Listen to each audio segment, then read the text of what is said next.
नमस्कार, नमस्ते. Phaltan YouTube channel मध्ये मी राजकुमार गोपने आपलं स्वागत करतो. फलटण तालुक्यातील 102 ग्रामपंचायतची रणधुमाळी आता काही दिवसांमध्ये सुरू होणार आहे. याच पार्श्वभूमीवरती आपण तालुक्यातील वेगवेगळ्या ग्रामपंचायतींचा आढावा घेत आहोत. आजच्या व्हिडिओमध्ये फलटण पश्चिम भागातील एक महत्वपूर्ण ग्रामपंचायत म्हणून ज्यांच्याकडे पाहिले जाते अशा हिंगणगाव ग्रामपंचायतचा आपण आज आढावा घेणार आहोत. हिंगणगाव ग्रामपंचायत मध्ये साधारणपणे 3800 मतदान आहे. गतवेळेस या ठिकाणी तुल्यबळ लढत झाली होती. ती भारतीय जनता पक्ष आणि राजे गटादरम्यान काटेकी टक्कर झाली होती. यामध्ये राजे गटाने तब्बल 8 जागा जिंकल्या होत्या, तर 3 जागा या ठिकाणी भारतीय जनता पक्षाला या ठिकाणी जिंकता आल्या होत्या. भारतीय जनता पक्षाचे सध्या या ठिकाणी सुरेश भोईटे त्याचबरोबर रमेश भोईटे हे नेतृत्व करत आहेत, तर राजेगट शिवसेनेचे नेतृत्व युवा नेतृत्व पराग भोईटे व डॉक्टर पद्मराज भोईटे हे या ठिकाणी करत आहेत.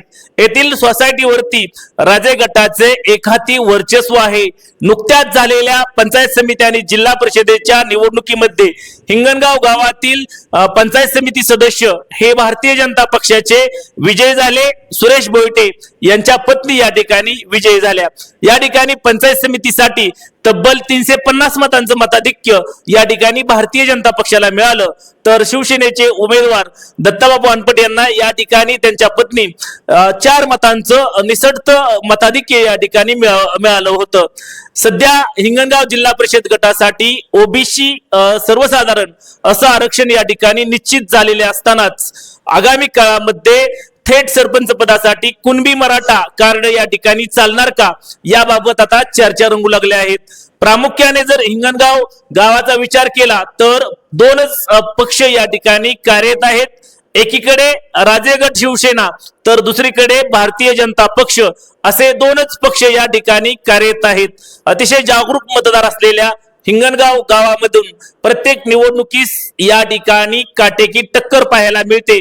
सध्या जर विचार केला तर भारतीय जनता पक्षामधून पोपट ठोंबरे त्याचबरोबर गणेश तांबोळी याबरोबरच सुभाष शिंदे, ज्योतिबा दडस, अनिल ठोंबरे त्याचबरोबर संभाजी झिटे आदींची नावे प्रामुख्याने या ठिकाणी चर्चेत आहेत.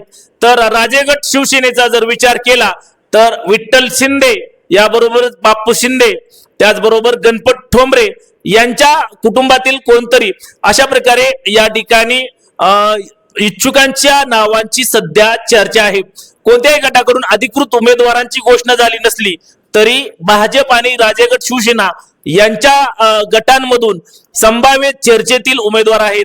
याबरोबरच या ठिकाणी आता कुणबी मराठा हे कार्ड चालणार का याबाबतही दोन्ही गट अलर्ट आहेत. कारण पंचायत समितीच्या निवडणुकीमध्ये फलटण तालुक्यातील साखरवाडी पंचायत समिती गणामध्ये कुणबी मराठा फॅक्टर निर्णायक ठरला होता.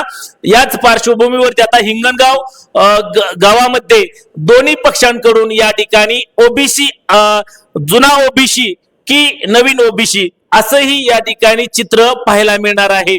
हिंगणगाव ग्रामपंचायतसाठी या ठिकाणी गेल्या अनेक दिवसांपासून लढा उभारण्यात आला आहे. या गावांतर्गत असलेल्या धनगरवाडा यांनी स्वातंत्र्य ग्रामपंचायतसाठी या ठिकाणी प्रयत्न सुरू केलेले आहेत. सुनील शिंदे त्याचबरोबर अनेक कार्यकर्त्यांनी या ठिकाणी आपल्याला स्वातंत्र्य ग्रामपंचायत हवी यासाठी गेल्या अनेक दिवसांपासून मोर्चेबांधणी केलेली आहे. मात्र याबाबत अद्याप कोणतीही प्रक्रिया सुरू झालेली नाही.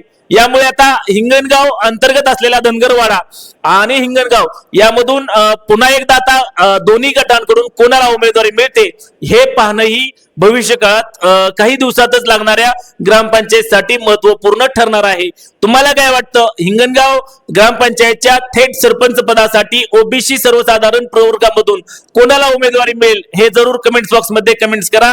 चॅनलवरती नवीन असाल तर नमस्ते फलटण युट्यूब चॅनल आपण सबस्क्राईब करा, बेल आयकॉन दाबा जेणेकरून आमचे नवनवीन व्हिडिओ लवकरात लवकर थेट तुमच्यापर्यंत पोहोचतील. व्हिडिओ आवडल्यास लाईक आणि शेअर करा. पुन्हा भेटूया नवीन व्हिडिओ मध्ये नवीन ग्रामपंचायत सोबत. तोपर्यंत धन्यवाद.